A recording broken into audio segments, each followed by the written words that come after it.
Souvent, quand je dois prêcher pour l'Ascension, me revient à l'esprit une petite anecdote musicale qui met en scène Puccini. Vous connaissez tous Puccini, vous seriez tous capables de me citer quelques opéras qu'il a pu composer, la Tosca, Madame Butterfly, la Bohème. Là, on est au soir de sa vie et l'inspiration lui vient encore et il se décide d'écrire un opéra qui pour lui a beaucoup d'importance, c'est Turandot. Sauf que quand il commence l'écriture de cet opéra, il a un terrible verdict qui lui tombe dessus, il a un cancer. Et un cancer à la progression très rapide qui l'épuise avec tous les traitements qu'il doit subir. Il n'en peut plus. Alors tous ses amis lui disent « Allez, arrête d'écrire, consacre toute ton énergie à combattre la maladie ». Mais il ne veut pas entendre ses amis, ses conseils, et il continue à passer jour et nuit à rédiger la partition, à écrire la partition. Et puis il dit « Si un jour je n'arrive pas à terminer cette œuvre, eh bien c'est pas grave, c'est vous, mes disciples, mes élèves, qui la finirez ». Et de fait, c'est ce qui va effectivement se produire. En 1924, je crois, il s'éteint. Alors que vont faire ses disciples? Ils se rappellent de ce qu'avait dit Puccini. Eh bien, ils vont prendre la plume, notamment Franco Alfano, que je ne connais pas très bien, je ne suis pas un grand musicien. Donc Franco Alfano et Toscanini vont prendre la partition et vont achever l'œuvre du maître.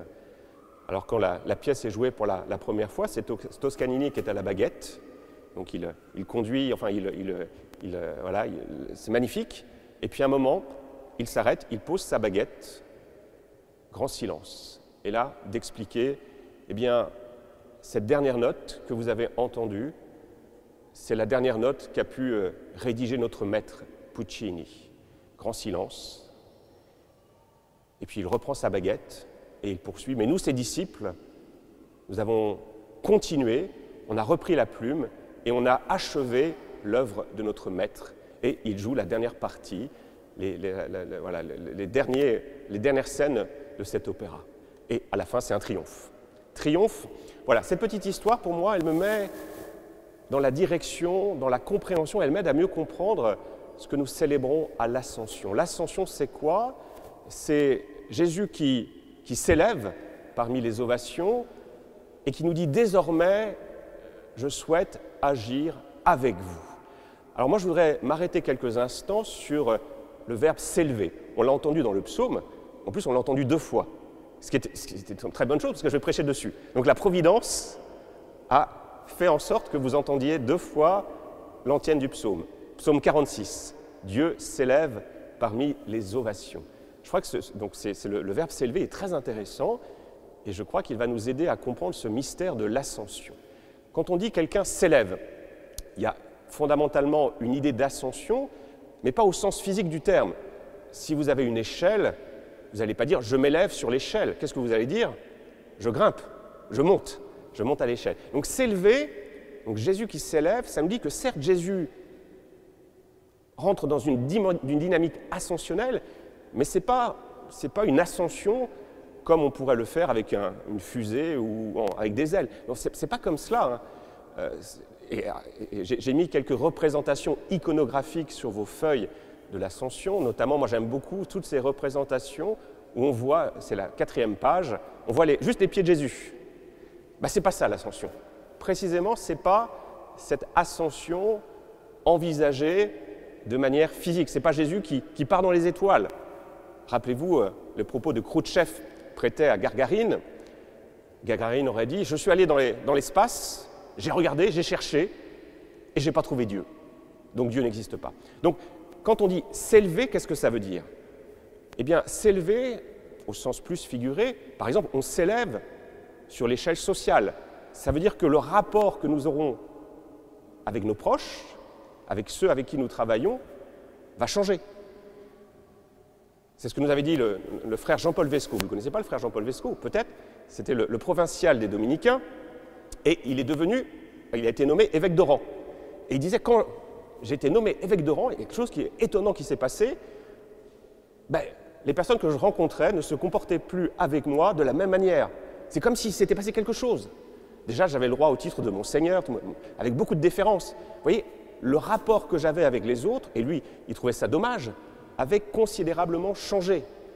Si un jour, par exemple, notre archevêque est élevé à la dignité cardinalice, peut-être que là encore, notre manière de nous rapporter à lui sera différente. Quand vous êtes militaire, si vous vous élevez avec un grade supérieur, de la même manière, le rapport aux autres va changer. Et vous voyez, pour moi, l'ascension, c'est le rapport que Jésus a avec nous tous qui change, qui évolue. Vous voyez, ce n'est pas simplement une ascension physique, c'est transformer le rapport que nous avons avec lui. Et de fait, qu'est-ce que c'est que l'ascension pour moi? C'est, comme je l'ai dit en commençant la célébration, c'est Jésus qui ne disparaît pas, qui nous dit désormais, je serai toujours présent, mais je fais le choix d'agir au travers de vous. Vous voyez, ce n'est pas tant un mystère d'élévation qu'un mystère d'abaissement. Jésus qui nous dit désormais, je m'abaisse, puisque je fais le choix de passer au travers des disciples, au travers de chacun de nous. Et ce qui est beau, quand on entend l'ascension sous cet angle-là, c'est que l'ascension, ce n'est pas un mystère du passé. L'ascension, c'est maintenant qu'elle se produit. Puisque je suis en train de vous parler, et que fait Jésus? Eh bien, Jésus veut passer au travers de mes mots maladroits pour vous rejoindre. Donc, nous sommes en train de vivre là l'ascension. C'est étonnant quand même. L'ascension, c'est un mystère présent. Vous voyez, Jésus qui désormais agit au travers de nous. Et théoriquement, le mystère de l'ascension nous redit aussi que le rapport que nous avons les uns avec les autres n'est plus le même. Regardez votre voisin, eh bien vous voyez qui? Vous voyez Jésus. Ce matin, quand vous êtes regardé dans la glace, eh bien qu'est-ce que vous avez vu ou pas? Vous avez vu Jésus. Vous voyez, le mystère de l'ascension, c'est ça. C'est Jésus qui agit désormais au travers de nous. Donc, ce n'est pas une disparition. Au contraire, Jésus est beaucoup plus présent après son ascension. Quand Jésus était vivant, Jésus serait là encore physiquement présent. Pour le voir, il faudrait aller où? Il faudrait peut-être aller à Jérusalem, s'il était à Jérusalem. Mais désormais, grâce au mystère de l'ascension, eh bien, Jésus habite au milieu de nous. Et encore plus que ça, il est en nous. Ce que disait saint Augustin, Dieu, c'est l'intérieur intimo meo, plus intime à moi-même que moi-même. C'est ça le mystère de l'ascension. Alors j'avais la messe ce matin à Saint-Coulon, et dans la voiture, j'ai réfléchi à ce que j'allais dire, et je me suis dit, un sacrement, qu'est-ce que c'est? Un sacrement, c'est toujours rapporté à une parole, un geste de Jésus. Et le sacrement du mariage, quel est le fondement scripturaire dans le sacrement du mariage? C'est l'amour, le don qu'a fait Jésus à l'Église que nous sommes. Alors je me disais, j'ai failli avoir un accident en pensant à cela. Quel est le moment où ce mariage est célébré? À partir de quand Jésus lie définitivement son sort à l'humanité? C'est quoi? C'est aujourd'hui. Alors, il faudrait que je fasse valider cela par un théologien, j'aurais peur de dire une bêtise, mais pour moi, l'ascension, j'y vois quasiment le mariage de Jésus avec notre humanité. Parce que désormais, Jésus lie son sort à notre humanité. Quand on se marie, il y avait le mariage de Jocelyn et de Marie-Caroline samedi dernier, eh bien, Jocelyn ne peut plus envisager désormais son avenir sans Marie-Caroline. On est d'accord? Quand vous êtes mariés, c'est cela.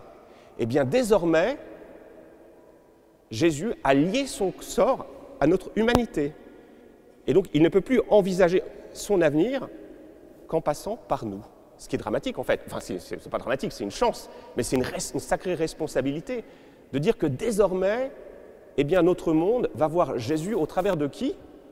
Au travers de notre humanité.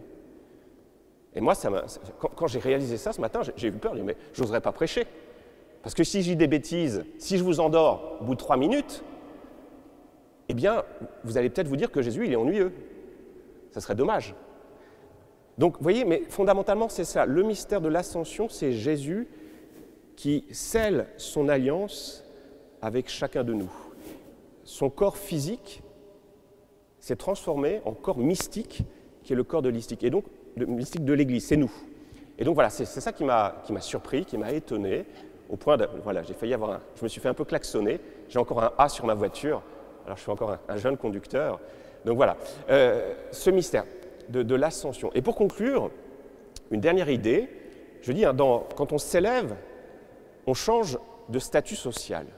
Et bien là encore, grâce au mystère de l'ascension, notre humanité change radicalement de statut social. Pourquoi? Eh bien, Jésus, qui retourne dans la Trinité immanente, avec quel corps retourne-t-il? Eh bien, qu'avec un corps d'homme, avec son corps d'homme crucifié, ressuscité. C'est bien lui qui retourne auprès de la Trinité. Ça veut dire quoi pour notre humanité?